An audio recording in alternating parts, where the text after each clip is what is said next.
सोचिए, अगर आप एक महीने तक रोटी, सब्जी या दाल को भूल जाएं और सिर्फ एक कटोरी दही पर निर्भर रहें, तो क्या होगा? क्या ये आपके पेट को फौलाद बना देगा या शरीर में पोषण की कमी कर देगा? चलिए इसके पीछे का लॉजिक समझते हैं।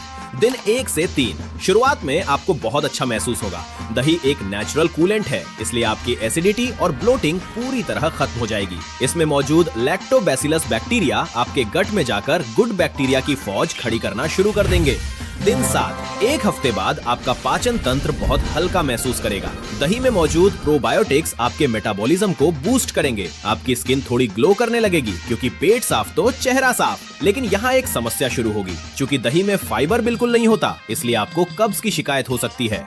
दिन 14 अब असली चुनौती शुरू होगी।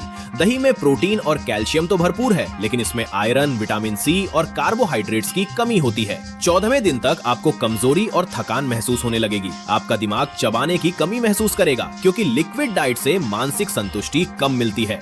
दिन 21वें दिन तक आपके शरीर को कैल्शियम की कोई कमी नहीं होगी, जिससे हड्डियां मजबूत होंगी। लेकिन सिर्फ दही खाने से आपके शरीर में इलेक्ट्रोलाइट बैलेंस बिगड़ सकता है। आपको बार बार भूख लगेगी, क्योंकि दही बहुत जल्दी पच जाता है और इसमें कॉम्प्लेक्स कार्ब्स नहीं होते। दिन 30 दिन बाद आपका वजन काफी कम हो चुका होगा। आपका गट माइक्रोबायोम पूरी तरह बदल चुका होगा, लेकिन आप काफी कमजोर महसूस करेंगे। आपके शरीर को फिर से ठोस खाना पचाने में समय लगेगा। संतुलन ही जीवन का आधार है। दही को अपनी डाइट का हिस्सा बनाएं, पूरी डाइट नहीं। ऐसी ही वैज्ञानिक बातों के लिए लॉजिक ऑफ हाउ को सब्सक्राइब करें। अगर तुम 30 दिन तक लगातार प्रोटीन पाउडर लो तो क्या होगा? दिन 1 तुम्हें कोई जादुई बदलाव नहीं दिखेगा। प्रोटीन पाउडर कोई चमत्कारी दवा नहीं, बल्कि दूध से निकला हुआ शुद्ध प्रोटीन है।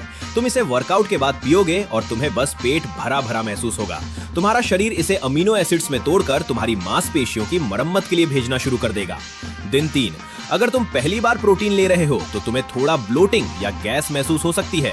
इसे प्रोटीन फर्ट्स भी कहते हैं। तुम्हारा डाइजेस्टिव सिस्टम इतने हाई क्वालिटी प्रोटीन को पचाने के लिए खुद को एडजस्ट कर रहा है। यहाँ लॉजिक ये है कि तुम पर्याप्त पानी पी रहे हो या नहीं, क्योंकि प्रोटीन को फिल्टर करने के लिए किडनी को पानी की जरूरत होती है। दिन 7 अब तुम्हें वर्कआउट के बाद होने वाला दर्द कम महसूस होगा। प्रोटीन पाउडर में मौजूद BCAAs तुम्हारी मसल्स रिकवरी को तेज कर देते हैं। तुम नोटिस करोगे कि तुम पिछले हफ्ते के मुकाबले आज ज्यादा भारी वजन उठा पा रहे हो और जल्दी थक नहीं रहे हो।